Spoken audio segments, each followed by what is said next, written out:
이 기도원의 이야기는 사사기에서 아주 삼선처럼 길게 소개가 되어 있습니다. 그렇기 때문에 사사기 전체에서 이 기도원에 차지하고 있는 위치는 매우 중요한데요. 저는 오히려 사사기 전체 중에서 가장 중요하다 그러면 계속해서 반복하지만 4장 5장의 드보라입니다. 그것이 바로 사사 중에서 꽃 중에 꽃이라고 할 수 있다면 이제 병곡근엄을 지나서 타락의 길로 들어서는 이야기가 바로 기도원의 이야기입니다. 어떻게 해서 기도원이 하나님의 부르심을 받았는데 이렇게 타락하게 되는지를 보여주고 있고, 특히 9장에서는 그의 아들이 왕이 되는 과정을 통해서 얼마나 이것은 하나님의 역사가 아니라 인간의 역사가 만들어내는 과정과 그 결과가 얼마나 참혹한지를 적나라하게 드러내주고 있습니다.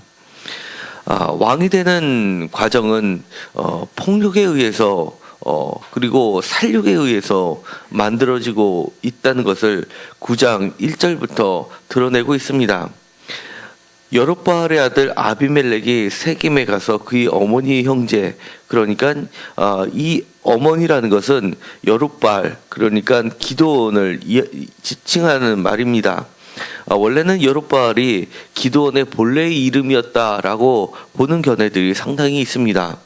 그리고 오히려 기드온이라는 말 자체가 나중에 여룹바알의 별명처럼 붙어져 있던 이름이었다라고 별칭처럼 보는 학자들이 있습니다.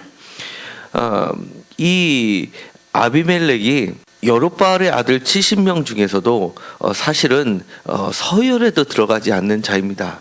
어머니는 세겜 출신이지만 이 요담의 이야기를 통해서 보면 이 어머니를 지칭하는 말이 일반적인 부인을 나타내는 지칭 그런 단어를 쓴 게 아니라 그거보다 한 단계 격이 낮은 종의 여인에 해당하는 그런 말을 쓰고 있습니다. 그러니까 아비멜렉은 여룹바알 기드온의 첩중에서의 한 명으로 보는 견해들이 오히려 더 적합해 보입니다. 그리고 나서 여룹바알의 기드온의 정식 부인으로 등록되어 있는 사람들 중에 아들 70명을 모두 죽이고 5절에 보면 자기 형제 70명을 한 바위에서 죽였으되 다만 여룹바알의 막내 아들 요담만 스스로 숨어서 남게 됨을 이야기합니다. 그런데 오늘의 본문 7절부터 보면 그 요담이 살아서 결국엔 그리심산 꼭대기로 가서 세겜 사람들에게 외칩니다. 왜냐하면 이 세겜이라는 곳은 그리심산과 에발산 중간에 있는 위치입니다. 그리고 이 여호수아가 세겜 언약을 버렸던 것도 그리심산과 에발산의 축복과 저주를 선언하면서 오직 여호와만 섬기다라고 다시 한번 강조했었던 것이 바로 이 세겜이었기 때문에 세겜, 그리고 특별히 그 중에서도 그리심산 꼭대기라는 것은 여호와를 잘 섬기는 축복을 약속했었던 산이기 때문에 그 상징하는 바가 매우 깊다고 할 수 있습니다. 이 세겜 사람들은 아비멜렉의 어머니의 친족들로서 아비멜렉을 지지했고, 그리고 나서 그 여룹바알의 아들들을 모두 다 죽이는데 앞장섰던 인물들입니다.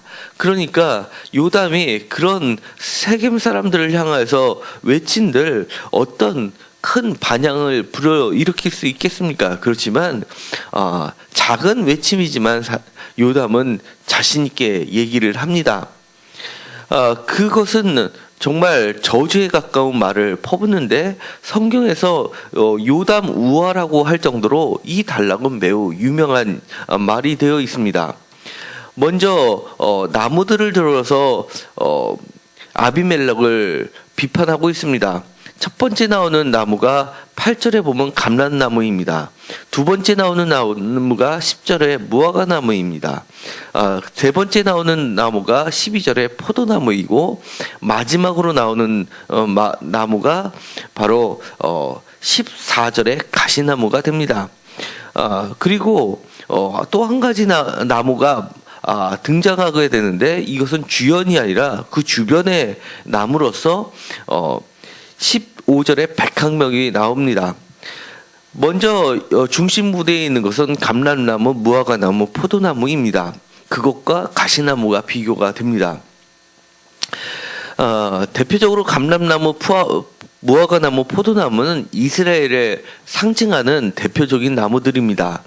하나님의 왕권을 상징하는 나무들이고 이것이 특히 감람나무의 열매를 가지고 기름을 짜서 하나님의 성전의 등불을 밝히는데 사용되기도 하고 그 다음에 왕으로 또는 메시아로 또는 선지자로 세울 때 이렇게 감람나무를 관유를 만들어 가지고 붓는 정도로 감람나무는 아주 신성시되는 나무입니다.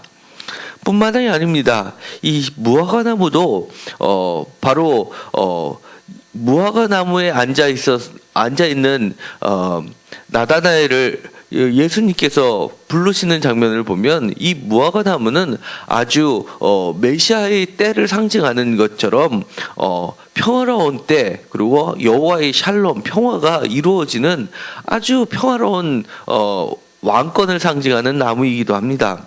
그리고 마지막으로 포도나무는 그야말로 풍요를 상징하는 것이고 하나님의 축복을 상징하는 나무입니다. 그래서 이 포도나무는 예수님께서 마지막으로 내가 성만찬을 진행하시고 나서 포도나무에서 열리는 열매를 다시 만나길 때까지는 다시금 마시지 않겠다라고 이야기할 정도로 이 포도나무는 마지막 연애를 상징하는 말이 되기도 합니다.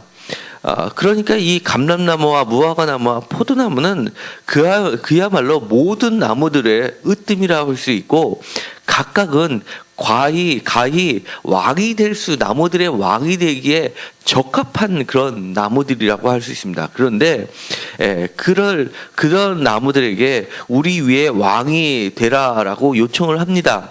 9절에 보면 감람나무가 이렇게 얘기합니다. 내게 있는 나무의 기름은 하나님과 사람을 영화롭게 하나니 내가 어찌 그것을 버리고 가서 나무들을 위해 우쭐대리오라고 이야기합니다. 하나님과 사람을 영화롭게 하는 일이 자신의 역할이라고 하면서 다른 나무들을 위해 우쭐대는 것을 거절하는 감람나무는 그야말로 우리 눈에 비치기에는 덕장이기도 하고 겸손의 극치를 보여주는 정말 아름다운 나무입니다. 충분히 왕이 될 자격을 갖췄음을 한눈에 알아볼 수가 있습니다. 그럼에도 불구하고 자신의 위치라는 것은 하나님 위에 설 수도 없고 하나님이 원하시는 다스림 안에서 다른 사람들을 풍요롭게 해주고 귀하게 하는 역할이 자신의 역할이라고 물러서는 모습을 보게 됩니다. 무화과나무 또한 이렇게 이야기합니다. 11절에 나의 단곡과 나의 아름다운 열매를 내가 어찌 버리고 가서 나무들 위에 우쭐대리오. 똑같은 이야기는 나무들 위에 우쭐대리오라고 이야기하고 거절하게 됩니다. 세 번째 포도나무도 이렇게 이야기합니다. 13절입니다. 하나님과 사람을 기쁘게 하는 내 포도주를 내가 어찌 버리고 가서 나무들 위에 우쭐대리오라고 합니다. 마찬가지로 세 번 반복되는 말은 나무들 위에 우쭐대리오라는 말이 반복이 되면서 또한 13절에 있는 것처럼 하나님과 사람을 기쁘게 한다는 표현은 감람나무가 했던 말을 그대로 반복하고 있습니다.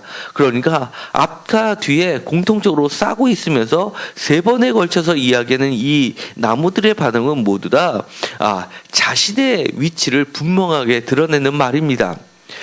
그것에 반하여서 가시나무가 등장하게 되는데 가시나무는 이렇게 이야기합니다. 15절에 보면 만일 너희가 참으로 내게 기름을 부어 너희의 왕으로 삼겠거든 이라고 하면서 굉장히 자기 자신도 믿지 못하는 상황임을 드러내고 있습니다. 너희들이 나에게 왕으로 삼는 게 정말이냐라고 묻는 것과 같습니다. 만일 너희가 참으로라고 이야기하면서 정말 내가 왕이 된다면 내 그늘에 피하라라고 이야기합니다. 가시나무에 무슨 그늘이 있습니까? 그럼에도 불구하고 본인은 내 그늘에 피하라고 합니다. 그러면서 아주 포악한 말을 합니다. 그러하지 아니하면 불이 가시나무에서 나와서 레바논의 백향목을 사를 것이다 라고 이야기합니다. 가시나무가 하는 역할이라는 건 기껏해야 불을 내뿜는 나무라는 겁니다. 폭력을 상징합니다. 그리고 나서는 레바논의 백향목은 그야말로 솔로몬이 성전을 짓는데 수입해왔던 나무입니다. 레바논에만 있는 정말 가장 높이 자르는 나무고 가장 향이 나는 나무고 귀한 나무로 불려졌던 것인데 이스라엘 자체에서는 보기 드문 나무입니다. 그런데도 불구하고 이 나무조차도 사르는 역할을 한다는 겁니다. 이 가시나무의 역할은 이 감람나무와 무화과나무와 포도나무처럼 기름을 쓰거나 그 다음에 단 것과 아름다운 열매를 주는 것도 아니고 포도나무처럼 그렇게 아름다운 사람을 기쁘게 하는 포도주를 내는 것도 아니고 단지 폭력만을 내뿜으면서 협박만 하는 그런 왕의 자격으로서는 도저히 갖추지 못한 전혀 조건을 갖추지 못한 나무임을 스스로 드러내고 있습니다. 그럼에도 불구하고 이 가시나무는 왕이라고 스스로 이야기를 하는 겁니다. 그러면서 이 요담은 이 가시나무인 아비멜렉을 비판하는 겁니다. 그야말로 아비멜렉은 9장 4절에 나오는 것처럼 바알브리 신전에서 은 70개를 내어 사람들 그리고 방탕하고 경박한 사람들을 사서 그리고 5절에 있는 것처럼 자기 형제 70명을 바위 위에서 죽이는 그야말로 불이 나와서 백향목을 사르는 꼴이 돼버렸던 왕입니다. 이것을 가지고 중심되는 내용이 있습니다. 하나님과 사람을 영화롭게 하지 않는 그런 가시나무를 비판하고 있는 겁니다. 물론 이 사사기를 보면 여롯바알이나 아비멜렉이나 그리고 여롯바알의 아들인 다른 사람들이나 매한가지입니다. 정말 어느 하나 하나님의 기준에 드는 사람은 아무도 없습니다. 전부 다 가시나무일 뿐입니다. 그럼에도 불구하고 무화과나무와 포도나무를 감람나무를 드러내서 하나님이 진정한 왕이다라는 것을 이야기하고 있는 겁니다. 어떤 누구도 왕이 될 수 없다고 이야기를 하는 겁니다. 그러면서 왕을 세웠던 세겜 사람들의 죄 또한 드러내고 있는 겁니다. 결국은 이런 것들이 쌓이고 쌓여서 하나님은 심판을 가하시는데 9장 53절에 보면 한 여인이 맷돌 윗짝을 아비멜렉의 머리 위에 내려던져 그의 두 고개를 깨트리니 아비멜렉이 자기의 무기를 든 청년을 급히 불러 그에게 이르되 너는 칼을 빼어 나를 죽이라 사람들이 나를 가르쳐 이르기를 여자가 그를 죽였다 할까 하노라 하니 청년이 그를 찌르매 그가 죽은지라 라고 되어 있습니다. 그러니까 이 부끄러운 죽음을 맞이하게 만드는 겁니다. 남자 축에도 끼지 못한 한 여인의 맷돌 윗짝을 맞아서 두개골이 깨지는 죽음을 통해서 사람들은 56절에 보면 하나님이 이같이 하셨구나라고 알게끔 만들었다는 겁니다. 이 요담의 우화는 매우 유명한 우화로서 우리에게 시사하는 바가 있습니다. 우리 앞에 우리를 짓누르는 가시나무가 있을 수가 있습니다. 내 자신도 가시나무가 될 수 있고 나의 욕심도 가시나무가 될 수 있고 아니면 내 가족도 가시나무가 될 수가 있는 겁니다. 그리고 내 직장에 있는 다른 모든 환경들도 가시나무가 될 수 있는 겁니다. 있습니다. 때로는 나를 다스리는 왕이 하나님이 아니라 가시나무인 것 같을 때가 있습니다. 그러나 그것은 결코 오래가지 못한다는 것을 기억하시기 바랍니다. 오직 하나님만이 나의 진정한 왕이 될 수 있다는 겁니다. 그리고 비록 내가 보기에 포도나무나 무화과나무나 감람나무가 있는다 하더라도 그들 또한 나의 왕이 될 수 없다는 겁니다. 때로는 감람나무에 가서 왕이 되달라고 부탁하는 내 자신이 있을 수도 있다는 겁니다. 그러나 그것조차도 올바른 선택이 아니라는 것을 보여주고 있는 겁니다. 오직 하나님만이 나의 왕이 됨을 인정할 때 하나님께서는 보이지 않는 손을 통해서 우리의 역사를 만들어가고 계신다는 겁니다. 그것이 하나님의 역사고 하나님이 만드시는 역사이고 모든 사람이 하나님이 그렇게 하셨다라고 인정할 수 있게 만드신다는 겁니다. 우리의 역할은 언제나 겸손하게 이 감람나무와 포도나무가 보여줬던 것처럼 하나님과 사람을 기쁘시게 하는 역할이 우리의 역할이며 그렇게 했을 때 오히려 우리는 무화과나무도 포도나무도 감람나무로도 쓰임받는 존재가 될 수 있다는 것을 기억하시기 바랍니다. 결코 폭력으로 다스리는 가시나무가 내 앞에 놓여 있다 하더라도 그것을 왕으로 삼는 순간 내가 받을 것은 오직 그늘이 아니라 불뿐임을 우리는 스스로 깨달아야 됩니다. 항상 하나님만을 우리가 왕으로 섬기면서 극진히 하나님을 섬길 때 우리의 삶은 오히려 감람나무와 무화과나무와 포도나무 열매를 주시는 하나님을 경험하게 된다는 것을 깨달으시고 그 가시나무 앞에서 굴복하지 않는 저와 여러분 모두가 되시기를 간절히 소망합니다. 기도하고 마치기로 하겠습니다. 하나님 감사합니다. 우리가 우리 상황이 어렵다고 우리 눈에 보기 좋은 감람나무, 무화과나무, 포도나무를 찾아가는 일이 없게 하여 주옵소서.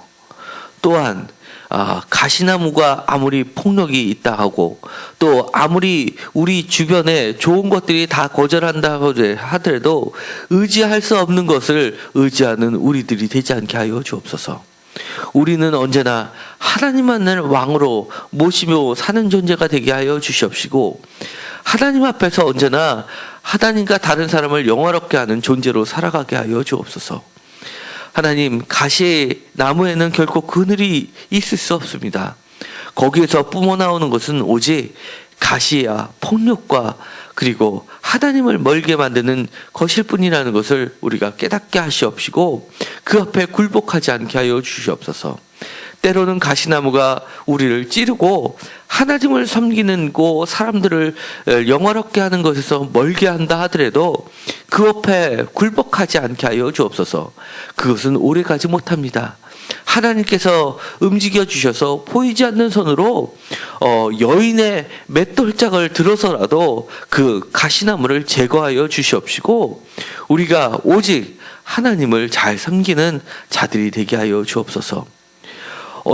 언제나 가시나무도 한순간에 하나님이 움직여 주시면 하나님을 인정하는 무화과나무와 포도나무와 감람나무가 될 수도 있습니다. 하나님, 우리 주변에 있는 가시나무를 하나님을 인정하는 풍요로운 아름다운 나무들로 변화시켜 주시옵소서.